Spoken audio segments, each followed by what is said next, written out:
धितोपत्र बोर्डबाट स्वीकृत पाएसँगै नोबेल बैंकले पहिलोचोटि perpetual non cumulative preference share issue गर्दैछ।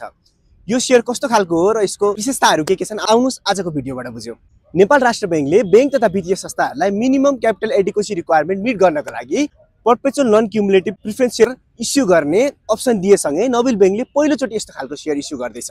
र यसको विशेषताको बारेमा कुरा गर्दा पर्पेचुअल यानी कि यसको फिक्स म्याच्युरिटी पिरियड छैन, यो लङ टर्म पिरियडको लागि इस्यु गरिएको। र नन क्युमुलेटिभ यानी कि कम्पनीले फिक्स लाभांश वितरण गर्नेछ र कुनै वर्ष लाभांश वितरण गर्न नसकेको खण्डमा यो लाभांश सञ्चित हुने छैन। अब अर्को विशेषताको बारेमा कुरा गर्दै गर्दा यसले फिक्स डिभिडेन्ड डिस्ट्रिब्युट गर्नेछ। प्रिफरेन्स सेयर यानी कि कम्पनीले लाभांश वितरण गर्ने कुरामा होस् या लिक्विडेट गर्ने कुरामा यस्ता खालका सेयरहरुलाई पहिलो प्राथमिकतामा राख्नु पर्नेछ। नोबेल बैंकले इस्यु गरेको यो सेयरले चाहिँ 8% को फिक्स डिभिडेन्ड दिने भनेर घोषणा गरेको छ भने संस्थागत लगानीकर्ताहरूले मात्र यसमा लगानी गर्न पाउने छन्। नोबेल बैंकले चाहिँ एनआइसी एसिया क्यापिटललाई चाहिँ इस्यु म्यानेजरको लागि एपोइन्ट गरेको छ।